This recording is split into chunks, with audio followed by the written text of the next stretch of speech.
Hello, welcome all. हामीले Python advance कन्सेप्टको number 1 object oriented programming सिक्न गइरहेका छौँ। आज हाम्रो पार्ट 6 मा छ class variable and object variable. हाम्रो यसमा छ यो क्लास भित्र हुने भेरिएबललाई क्लास भेरिएबल अनि अब्जेक्ट मेथड्स भित्र हुने भेरिएबललाई अब्जेक्ट भेरिएबल भनिन्छ। अब के हुन्छ भन्दा class variables are own by क्लासले ओन गर्छ अनि object variables are own by each objects following sense भनेको अब के हुनेछ भन्दा if class has an object क्लासमा एन अब्जेक्ट छ भने then there will be an separate copies of the object variable हुने भयो। अनि अब्जेक्ट भेरिएबल्सले चाहिँ not share between objects object भेरिएबल्सले आफ्नो अब्जेक्टहरु सेयर गर्दैन। अब change and made to object variables one does not reflect in other object भनेको एउटा अब्जेक्टमा कुनै पनि भेरिएबल चेन्ज गर्यो भने अर्को अब्जेक्टमा त्यसले केही फरक पार्दैन। If a class has one class variable then there will only one copy for that variable क्लासमा एउटा भेरिएबल छ भने त्यसको एउटा मात्रै कपी हुन्छ अनि all objects of that class will share the class variable। अब यसमा डिफरेन्स के छ भन्दा यो क्लास भेरिएबल चाहिँ सबै अब्जेक्टले शेयर गर्न पाउँछ भने अब्जेक्ट भेरिएबल पाउँदैन। अब यसमा सिम्पली के छ क्लास स्टुडेन्ट छ टोटल भनेको 0 भनेर हामीले क्लास भेरिएबल इनिशियलाइज गर्यौं। अब यो मेथड्स भयो डिफल्ट मेथड्स इनिट भन्ने। अब यसमा के छ self argument name roll number अनि total marks is equal to 0 भनेर हामीले आर्गुमेन्ट दिएका छौं। यो के हो डिफल्ट क्लास मेथड्स हो किनकि यो इनिट भन्ने एउटा स्पेशल मेथड भएकोले अरु पनि हुन्छ। अनि सेल्फ डट नेम भनेर यो नेम अब्जेक्ट भेरिएबल यसरी डिक्लेरेसन गरियो self dot roll is equal to roll number अनि टोटल इन्क्रिमेन्ट गरियो हामीले अब्जेक्ट बढ्दै गयो भने स्टुडेन्ट पनि बढ्ने भन्ने हिसाबले यो इन्क्रिमेन्ट सेल्फ डट रोल यहाँ भएको रहेछ दुई चोटी। अनि प्रिन्ट स्टेटमेन्टले चाहिँ हामीले न्यू स्टुडेन्ट नयाँ स्टुडेन्ट जोडियो भने त्यसको नाम यसमा आउँछ रोल नम्बर यसमा आउँछ यो सिम्पली त्यही भइहाल्यो। अनि टोटल नम्बर अफ स्टुडेन्ट भनेको भनेको यहाँ टोटल भइहाल्छ। अब अर्को मेथड्स बनाउन सक्छौं जस्तै define get get marks self त हामीले दिनै पर्यो अनि marks मार्क्स भनेर दियौं अनि यसमा फर m in मार्क्स। अब यसमा के हुन्छ भन्दा मार्क्स कसरी दिनु पर्यो लिस्टमा दिनु पर्यो यसरी 20 30 40 98 100 यसरी हामीले मार्क्स दिनु पर्यो लिस्टमा आउने भएकोले फर m in मार्क्स भनेको यो मार्क्स भनेको यस्तो छ भने यो फर m in मार्क्स त्यसमा के हुन्छ भन्दा self dot total marks total marks plus is equal to m हुने भयो भनेको हाम्रो यहाँ टोटल मार्क्स के छ 0 छ 0 भएकोले सुरुमा 0 हुन्छ सेकेन्डमा के हुन्छ 1 हुन्छ यसरी हामीले जोड्दै जान्छ मार्क्स इन्क्रिमेन्ट भइराख्छ। अब हामीले एभरेज निकाल्नु पर्यो मार्क्स को एभरेज भनेको अब सेल्फ डट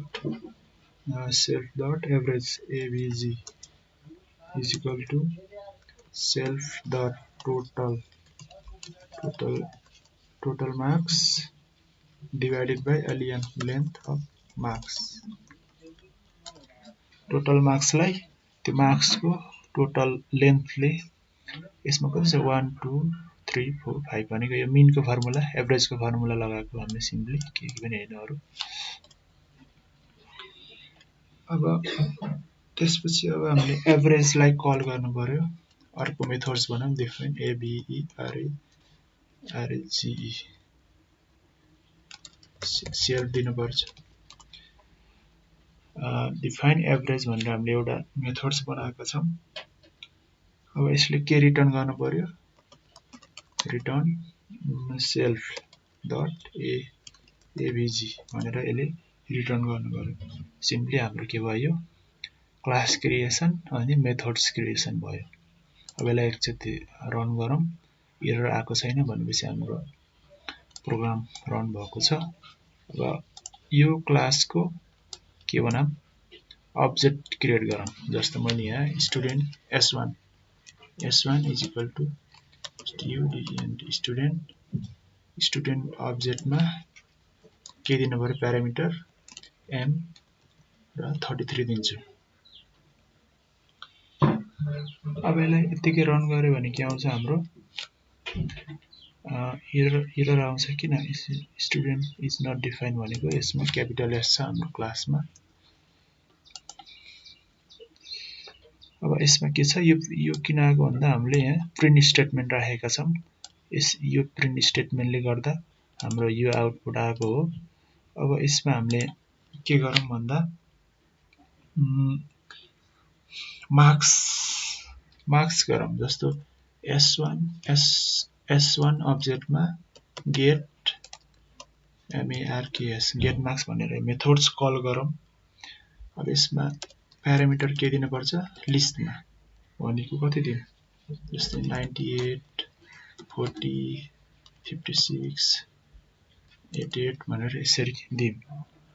अनि हामीले यसलाई रन गऱ्यौँ भने के आउँछ, एरर आउँछ। किन एरर आउँछ भन्दा student total marks get marks यसमा हाम्रो एरर आएको छ। के आएको छ, अब्जेक्ट टोटल मार्क्स भनेपछि हामीले भेरिएबल डिक्लेरेसन गर्नु पर्यो। यसलाई हटाएर मैले के गर्छु, self dot total marks is equal to total marks total marks यस्तो गर्नु पर्यो। मैले कमेन्ट हटाइदिन्छु। अब एकचोटि रन गरौँ, त्यसपछि हामीले यसलाई रन गरौँ। अब हामीले गेट मार्क्सलाई रन गर्यो भने हाम्रो के आउँछ, केही पनि आउँदैन। अब जस्तो अब हामीले के छ, यो एभरेज र टोटल मार्क्स हेरौँ के आउँदो रहेछ। S1 डट टोटल मार्क्स भन्यो भने हाम्रो एरर आउँछ। S1 यसरी टोटल मार्क्स 285 282 भएर आयो। अनि हामीले एभरेजलाई पनि हेर्न सक्छौँ। S1 डट एभरेज गरेर एभरेज हामीले यसमा फङ्सन कल गर्नुपर्ने हुन्छ। एभरेजमा हामीले प्यारामिटर केही छैन, फङ्सन भएकोले राउन्ड ब्राकेट दिनुपर्ने हुन्छ। अब हामीले यसलाई रन गर्यो भने 75 भनेर एभरेज आउँछ। यसरी हामीले अरू मेथड्सहरू, यो डिफल्ट मेथड्स भयो। अब हामीले आफै क्रिएट गर्यौँ, यसरी यो हामीले बनाएको मेथड्स भयो। यसरी हामीले अब्जेक्ट भेरिएबल्स एन्ड क्लास भेरिएबल्सको काम गर्न सक्छौँ। Thank you for watching. Next भिडियोमा हामीले इनिट मेथड्सको बारेमा डिस्कस गर्नेछौँ।